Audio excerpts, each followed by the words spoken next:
One thing you have to know about Amish and Mennonite cooking is they are amazing at baked goods. I am going to be sampling some of Elva's baked goods. Elva is my fifth cousin through marriage. She is going to be sharing with me some of the baked goods. I have no idea what I am eating today. I have to guess, what is that Amish Mennonite baked good? What's in it? And I will be giving my personal preference. Welcome to this episode of So I Married a Mennonite. I'm Kristen Herzog. I live on a farm with my Mennonite husband in the Amish country. And one thing you have to know about Amish and Mennonite cooking is they are amazing at baked goods. Elva is my fifth cousin through marriage and also the cook for our bed and breakfast. Now, true confessions, I own a bed and breakfast, but I do not cook. Like anything beyond Italian American food. All right, that's a different category. I don't really cook breakfast food. So today I am going to be sampling some of Elva's homemade baked goods. So she is going to be sharing with me some of the baked goods. I have no idea what I am eating today. I have not seen these baked goods in advance. So I have to guess, what is that Amish Mennonite baked good? What's in it? And then I will be giving my personal preference. Elva, what do you have for me to try out today? And did you make all of these things from scratch? Yes, they are all made from scratch. And I have about 6 different things for you to try. All right. So I will give you your first thing. Okay, let's do it. Okay. Oh, I can't look. Okay, ready? Okay. Here you go. Okay. You have to hand me your fork. Here's the fork and here's the plate. Okay. You hand it to me upside down, Elle. Sorry. I can't go like, okay. Okay. Am I allowed to do this around? Okay. This is a muffin. Right. Good guess. Yay me. Oh, wait. How am I supposed to do this with mine? Ready? It is very moist on the top. This muffin has in it, aside from flour, sugar, eggs, bran. You're wrong. Boo! Take another taste. I know, really. This is harder than I expected. I'm kind of embarrassed. Cinnamon? Yes, it does have cinnamon. There's no fruit in this one. Yes, there are 2 kinds of fruit in this one. Are you kidding me right now, Elva? Orange. No, it's not strong enough. Oh my gosh, sincerely, I'm not doing this for the show. I honestly have no idea what it is. There's a piece on your plate that you cut earlier that you could pick up that has fruit in it. This one? Oh, so I didn't. Here. To be fair, people, I did not have the piece with the fruit in it, so I cannot be judged on a muffin that has fruit when I did not taste the fruit. Thank you very much. Here we go. Everyone's judging me. A raisin? No. Oh my gosh, this is embarrassing. Think fresh fruit. Well, I know it's cherry season, so I'm gonna say cherry. No. What am I eating? Am I allowed to look? I'm dying right now. Maybe you should let her look. Yeah, maybe. I need my glasses. I can't see. Where did I put my glasses, people? I have to put on my glasses. I'm legally blind. I honestly can't see without them. Okay. Blueberries? Right. What? Blueberries and... Orange rind? No. Fresh fruit. No, what fresh fruit? Peaches? Elva, what is this? Is it peach? Yes, it is a peach. I am bad at this game. This was a nightmare for me. That I did not know what I was It's eating. only the first one. Here you go. Here's your fork. Thank you. Can I just do this? Okay. This one is a finger food. This is a scone. Yes, it is a scone. And this is a cheesy herb scone. Yay! Woo! Wow, that was very good. You know why? You guess the herb? Oh, yes. I peeked. It's an onion, right? Chive? Chive. Chives. Yeah. Okay, so this is a cheese and chive homemade scone. It is amazing, my friends. It is flaky. It's like airy inside. Yes, I would call it flaky. Flaky and airy. It has wonderful taste. The cheese and the chives is not overpowering for my palate. My favorite one. Good job, Elle. Side note, I picked up this little bottle to wash all the baked goods down from an Amish roadside stand on my way home from an errand. Meadow tea is amazing. There is nothing like Amish or Mennonite Meadow tea. I've made it before. This one has 3 different types of tea in it. Apple mint, peppermint, spearmint. Right. Ugh. Very good.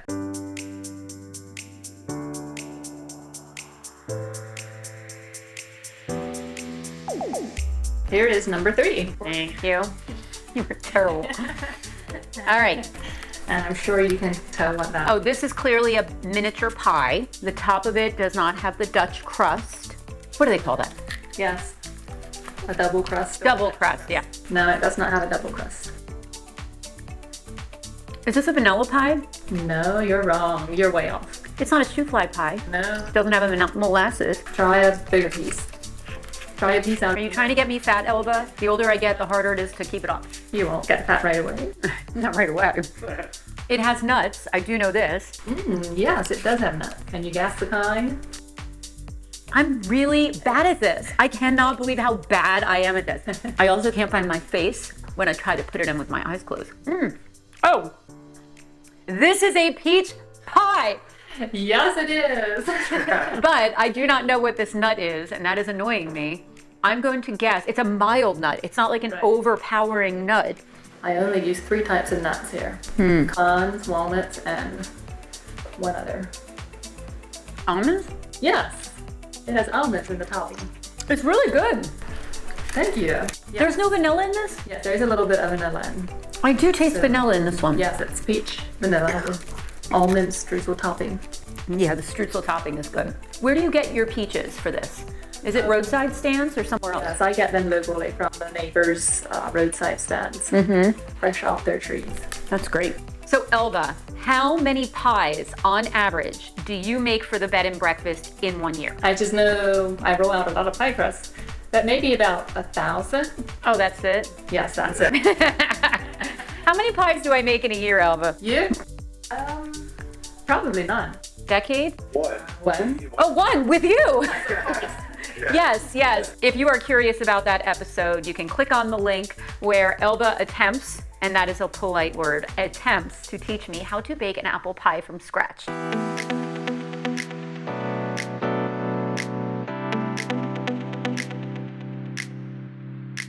I just want to say that I always considered myself a foodie, like somebody who really is good with food and enjoys food. I'm never somebody who just eats out of function. I'm always somebody who but like, I have discovered just how not aware of food I am in this. This is embarrassing. Maybe it's just the Germanic Amish Mennonite foods in your house. Well, there is something to that, Scott, because Italian food has a lot more spice and kick and punch to it, whereas I think Mennonite food, Elva, wouldn't you say it tends to be a little more subtle in the spice department? Yes, definitely. Yeah. How many spices do you use at home? Do you have like a spice rack? We do. You do? We use quite a bit of spices, more so than some people because we like to spice our things up a little bit. How did that happen over time? Just over time. Probably part of it happened from you taking us out to different cultural restaurants. Yay! Like new taste. Yay. Yeah, you really love, when we went for Chinese that first time, I still remember that. You were like, this is amazing. What is happening? Yeah, you know? so that time we really discovered how much we like Chinese. So That's awesome. stir fries and peanut chicken. Do you make them at home? Occasionally, yes. Wow, you're doing better than me. I just order out. All right, here comes the next one. Here's your plate. Here's your fork. And Do you want me to do it like this, Elsa? Here we go. This is a muffin. You're right. Yay! You know the shape of muffins. I know the shape. All right, this is a nut on the top. Yes. Oh. This one's gonna be hard, I can tell. This is a. I think it's going to be tricky because I do not know if you ever tasted this muffin. This is a new recipe. Are you trying to fool me in this taste test? Elva! I feel like this is a very basic muffin. There's not a lot of action going on in here. No, but it has one ingredient that I don't commonly use. Is it a secret spice? It is a secret fruit. A fruit? And it's not a local fruit. It's What? Nectarines? No. Maybe more tropical. No, it's not a mango. Are you sure? Is it a mango? It is. What?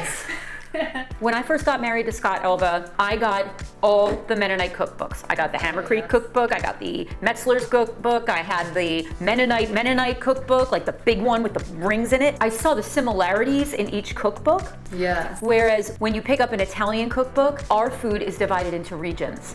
Oh, I see. So there's a Sicilian cookbook, there's a Northern Italian cookbook, there's a Bari cookbook, there's a Palermo cookbook. Because the weather changes so much, the food changes. And I realized that the reason why Mennonite cookbooks have so much similarity throughout is because most Mennonites and Amish live in the northern United States. So obviously the food would not have evolved in like crazy different ways because it was the similar fruit, it was the similar spices, it was the similar ingredients. You know, it's not a lack of creativity, it's that people use what's on hand. They use what they grow, what's local, what's available. Raise their own chickens for eggs, their own cows for milk, and have their own fruit trees and nut trees and all that. So, and then share recipes with each other a lot. I know you shop at the grocery store sometimes, but how much do you actually shop for food type things outside of local neighbors or your own gardens or your own stuff? Well, maybe about 50%. I'm thinking of all the things that we buy, ingredients for baking and all that. Now, if it comes down to buying food items, I would say maybe just about 25% or less. It's very rare that you guys are like, I need to go to Walmart for something. Like, I don't ever hear you guys say that, you know?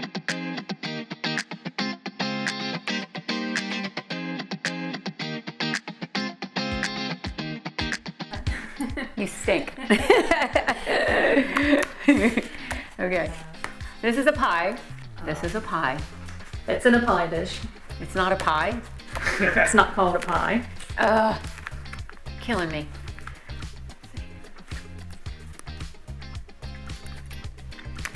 Oh. Figured you would know this one. This is one of my favorites. This is baked oatmeal. Right. Woo! But what's in it? Should I open my eyes, or is that what it is? Yeah, sure. Take a guess what's in it. Did I eat it yet, Elle? I'm not sure. You might have to try another forkful so that you can taste everything. Is it on the fork? Blueberry. Right. Blueberry baked oatmeal. I win! Now you should guess what I used to make it a little healthier without adding all the fat and the sugar. There's another Ingredient? secret ingredient, which you probably can't taste. Well, how am I gonna do that? Okay. Well, maybe I should just tell you. What else could it be logically? Let's process. It is a fruit. Well, you have blueberry in here. You have another fruit? There's another fruit in here other than a blueberry? Right. What? Yes. I smell it now. Oh, I see it. What is that? What is that thing? You probably can't see it because it's in a sauce. Oh, well, what was, okay. I give up. Applesauce. That would totally make sense. And it's moist. Yeah. It's not dry. It adds moisture and lowers the fat content. Sweetens the baked goods. My personal preference on Elva's baked goods is this would be one of my top 5 favorites. And I have been enjoying her baked goods for many years.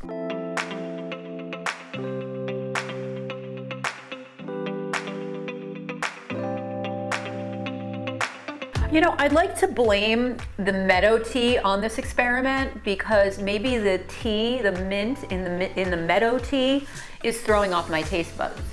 I can't find my fork, Elva. Sorry, it's Help. way over here. Help, Elva. There we Thank go. you. And here's the last baked good that will make you try. Torture me with. Okay. This, I don't know what I'm thinking here, Elva. This is a baked good. Yes, you're right. This has raisins in it. Yes, it does.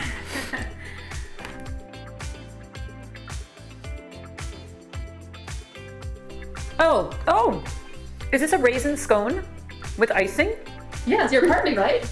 It has more than raisins though. I think that's a point in my favor, That was right? pretty good. That was a legit, wait, is this a prune? It's actually a dried fruit and nut mix, so it has about five different Very good. So it's all dried fruits. Yeah. Prunes, plums. dried cherries. This one's gonna keep you regular, Elva. This one right here, this one's gonna do it for you. If I had a problem. Homemade icing, right? Yeah. You don't make this stuff out of a box. Oh no, it's just a glaze mixed together, kind of like sugar, milk, a little bit of butter, and vanilla, of course. Usually vanilla or lemon flavoring for the scones. Do you ever burn anything? Of course. I don't believe it. I have never walked in this kitchen in 20 years and smelled any burnage. Wow, that's happened. Usually I can smell for I try to watch my oven pretty closely because I spend all this time making it, and I want to make sure I get it out of the oven in time, so I don't have to do it over again. If I have to make dinner more than 3 times a week, by 4 o'clock in the afternoon, I'm like, oh, why do they have to keep eating all the time? You know, because like I get so sick of it so quick. Well, I feel baking is a little different than making dinner. I get tired of making dinner too. I really like to have somebody take a turn every now and then. But baking, well, I come over here and I can kind of plan ahead what I'm going to make and try new recipes, use up ingredients that I have on hand. I like to try to use up what I have and create different variations. So it keeps it from getting boring that way. I get bored so quick, even in things I like. I'm not somebody who like just wants to keep doing the same thing, the same, you know, modify a few ingredients. Like I need action all the time. And like I admire that lifestyle of just being able to just rest in what you're doing, enjoy that process, and like not always be thinking about the next thing. I admire the contentment most of all. Like, yes, you're a great cook, duh. Everybody loves your cooking. You have a cookbook that people can get if they want because of, you know, you're so talented at it. But I think the thing that really inspires me even more than being a great cook is that you're just really good at contentment. It's good to be reminded of that, living in a fast-paced culture and always wanting to have, like, do more things, try new things, like to be able to say, yeah, you know, I'm gonna be content in the moment I'm in and not be thinking about the next thing all the time. Very hard for me.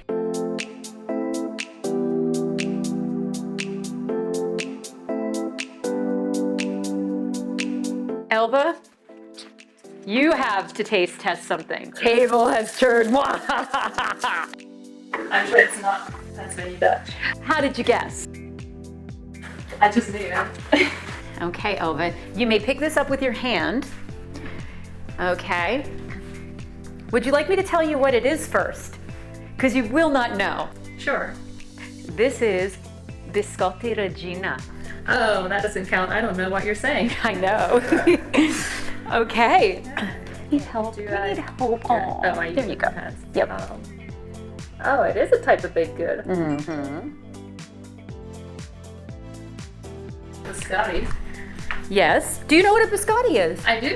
What? How did you know? I like biscotti actually. How did you learn biscotti? Probably from you. I don't know. She's getting wild in her old A age. lady I cook for, I bake for. She makes biscotti in her bake shop. Okay, now I don't know if I'm disappointed or super impressed. Does it have nuts in it? Like pistachios or no, not cashews? I can taste the flavoring. Yes. A little bit like anise or licorice. Let me check. No. See, it's not so easy now, Elva. Does it have coconut in it? No. But it is there. I know what you're tasting. You're tasting a toasted nut. Yeah. It's not a coconut though. It's actually super simple. And all of these things you probably have in your kitchen, ironically. It feels like a seed. Yes. Like a sesame seed. Yay, you got it. Okay, good. Good. Yes. So there's one more thing in there that you detected, but we're not exactly right. The flavoring. Yes. Does it have almond extract? Close. The other one. It's a type of extract that you use all the time in your baked vanilla. goods. Yes. And then there's one more thing. A type of fruit, and it's a skin. Oh. It's dried lemon peel. Yes! Yay! You did it. Okay. So this is a Sicilian, which is, I'm Sicilian Italian, so like the southern region of Italy. This is flour, butter, sugar, lemon zest, vanilla extract, eggs, and sesame seeds. And the reason why you were tasting the power of the nut is because you have to toast the sesame seeds separately. Okay. And the toasting brings out all the flavors. So that is my contribution. I did not make it, people, but I did provide it for this episode.